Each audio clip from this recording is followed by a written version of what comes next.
31 मई लोक माता अहिल्या का जन्म दिवस है।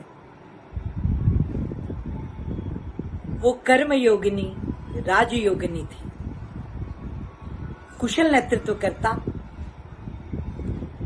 सफल शासिका, श्रेष्ठ प्रबंधिका, जिन्होंने समाज परिवर्तन के कई आयामों को नेतृत्व दिया, मातृशक्ति की उन्नति के द्वार खोले। वो हमारी प्रेरणा की आधार है, हमारी प्रेरणा स्रोत है।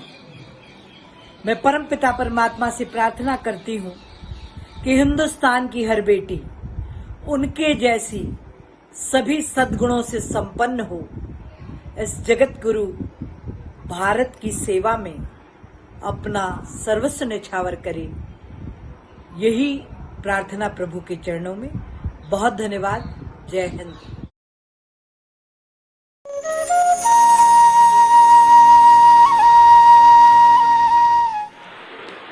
आज अहिल्याबाई, प्रातः स्मरणीय अहिल्याबाई को का स्मरण करना अपने आप में एक पुण्य का स्मरण करना। अहिल्या के जीवन के 3 प्रमुख मुद्दे मैं आपके सामने रखूंगा। जन्म, विवाह और फिर उसका कार्यकाल। ये तीनों में उसकी चरित्र यात्रा हमको साफ साफ दिखाई देती है। बचपन में जब मल्हारराव पूना से लौट रहे थे तो उन्होंने एक मंदिर में अहिल्या को पूजा करते समय देखा। उस समय उसकी उम्र 8, साढ़े 8 साल, 9 साल के आसपास होगी। जिस तन्मयता के साथ उन्होंने उसे देखा, उसी समय मल्हारराव ने यह तय कर लिया कि ये मेरी पुत्रवधू बनेगी और वह अपनी कुलवधू बना करके होलकर वंश में ले आए। अहिल्या का जन्म 31 मई को 1725 में हुआ और 9 साल की उम्र में उसका विवाह हुआ। विवाह होने जैसे ही यह होलकर वंश में प्रवेश करती है तो ऐसा कहा जाता है कि उसके पदार्पण से होलकर वंश की कीर्ति, यश और अधिक फैलने लगा। मालवा में होलकर राज्य की स्थापना मल्हारराव ने अपने प्रताप से, अपनी वीरता से और अपनी बुद्धिमत्ता से कायम किया था, स्थापित कर दिया था। लेकिन उसके पश्चात अहिल्या जब होलकर वंश में आई तो उसकी उन्नति, प्रगति दिन दूनी बढ़ने लगी। उनका यश, होलकर वंश का यश पूरे उत्तर भारत से लगा करके दक्षिण के महाराष्ट्र के से लगाकर दक्षिण तक पहुंच गया। ये स्वयं मल्हारराव अहिल्या की प्रतिभा से बहुत प्रभावित तो थे ही, इसलिए उसने अपना जो समय था, अहिल्या ने वैवाहिक समय, वह बहुत उनका एक पुत्र हुआ मालेराम, एक बेटी हुई मुक्ताबाई। लेकिन इनका भी उनके पति का एक युद्ध में देहावसान हो गए, जो उसके पश्चात मल्हारराव की जवाबदारी और अधिक बढ़ गई कि अब राज्य कैसे चलेगा। तो उन्होंने अहिल्या को राज चलाने की सलाह दी और कहा कि अहिल्या, अब आपको संभालना है, मैं तुम्हारे पीछे रहूंगा। अहिल्या ने पति के जाने के पश्चात अपने पुत्र को जिम्मेदारी सौंपी, लेकिन वह भी असमय बीमार होकर के चला गया। इसी तरह उनके जो पुत्री थी मुक्ताबाई और उनके दामाद जो थे वे भी चले गए। मुक्ता का एक पुत्र था, वो भी बचपन में ही अहिल्या ने उसको पाला। 7-8 साल की उम्र तक वो बड़ा हुआ और वो भी अचानक से चला गया। इस तरह से अहिल्या का जीवन बड़ा दुखमय, वैवाहिक जीवन बड़ा दुखमय हुआ। लेकिन जैसे ही मल्हारराव का देहावसान हुआ, सन 1766 में वे स्वर्ग पधारे, उसके पश्चात अहिल्या पर संपूर्ण जवाबदारी आ गई।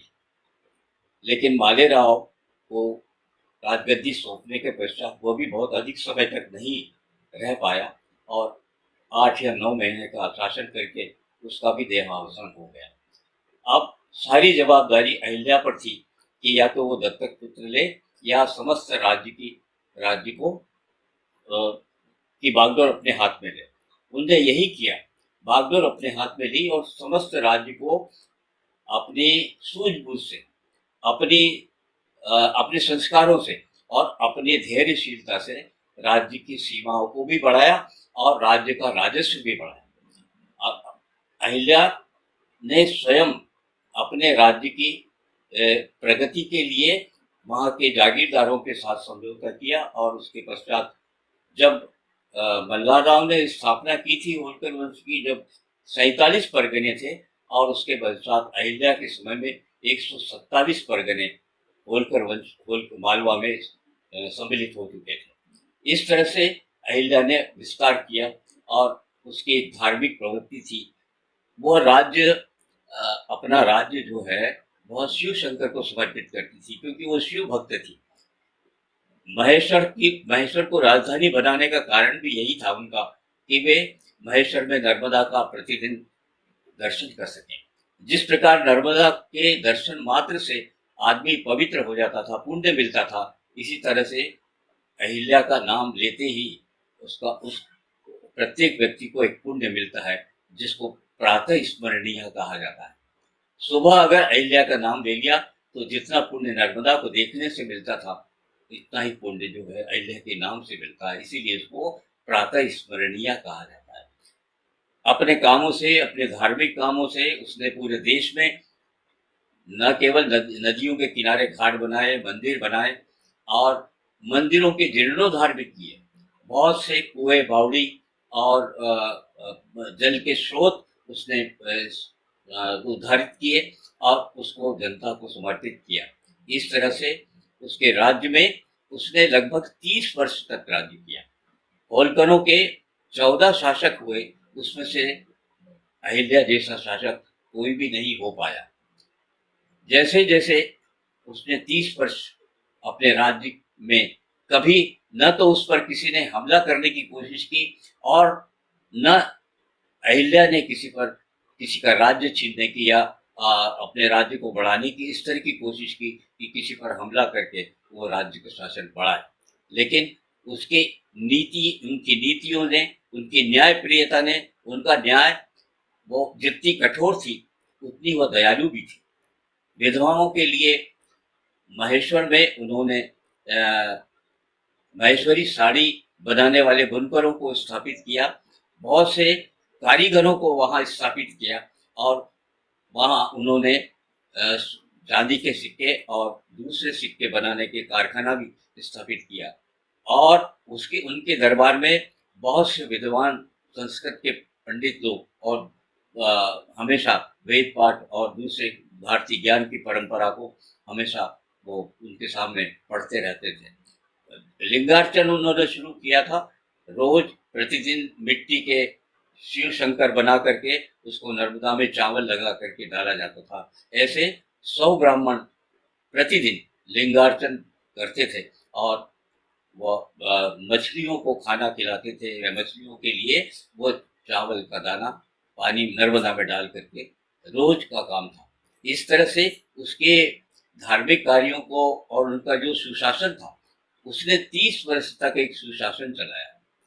शायद कोई ऐसी महिला इतिहास में हुई हो जिसका शासनकाल इतना अधिक सुशासित हुआ हो, लोकप्रिय हुआ हो और तभी उसको सारे जनता ने इतना प्यार दिया।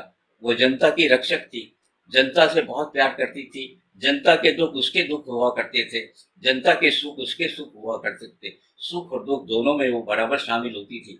इसलिए उसको लोगों ने एक बड़ी संज्ञा दी, वह देवी के रूप में पूजी जाने लगी। ये ज्यादा समय की बात नहीं है, ये हमारे समय 400 साल वर्ष पूर्व की बात है, जब देवी अहिल्या ने अपना जो लोकप्रियता प्राप्त की उसको लोक माता की दर्जा दिया गया। इस तरह से अहिल्या एक स्त्री होते हुए भी, एक बिल्कुल साधारण किसान परिवार में पैदा होते हुए महाराष्ट्र के एक गांव में पैदा हुई और वहां से निकलकर होलकर वंश में आकर के महारानी बनती है और वह उनके होलकर वंश के यश को और मल्हार राव के किए गए सारे कार्यों को उसने फिर से स्थापित किया और वह एक तरह की कुशल शासिका, न्यायप्रिय, दयालु प्रशासक और जनता की सबसे प्रिय शासिका थी। उनके मन में नर्मदा के प्रति बहुत स्नेह था, शिव शंकर के प्रति बड़ा सम्मान था। वह अपने राज्य को उन शिव शंकर को समर्पित उसने कर दिया था। उन्हीं के नाम से वह हस्ताक्षर भी करती थी। वो अपने नाम उसने हस्ताक्षर में नहीं डालती थी, बल्कि शिव शंकर ही लिख करके उनके हस्ताक्षर से उसके आदेश हुआ करते थे। इस तरह से एक महान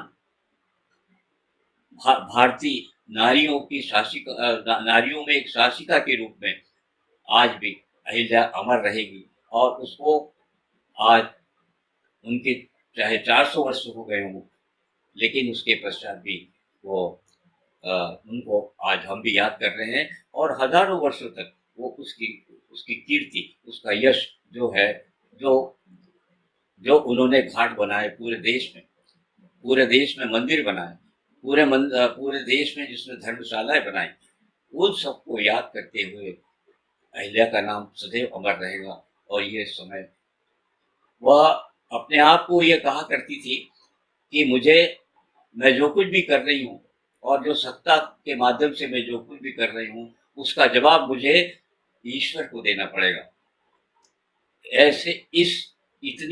ऐसी सोच वाली अहिल्या का चरित्र इन 4 पंक्तियों से उज्जवल होता चला जाता है और वो एक दिन महादेवी के रूप में पूजित होती है। आज स्मरण हम कर रहे हैं, हम उनको उनके चरणों में प्रणाम करते हैं, उनका स्मरण करते हैं, पुण्य स्मरण करते हैं और आज उनको उनके इस जन्मदिन की याद में हम उनको प्रणाम करते हैं। बहुत बहुत धन्यवाद मुझे सुना और मैं इसके लिए स्वराज संस्थान को बहुत बहुत धन्यवाद देता हूँ और इसी तरह से अहिल्या को हम याद करते रहेंगे और अहिल्या हमारे मन में बसी हुई है, प्रत्येक के मन में बसी हुई है। देश का ऐसा कोना नहीं है जहाँ अहिल्या का नाम ना होगा। आज वो अमर है और उसका नाम भी अमर है। बहुत बहुत धन्यवाद।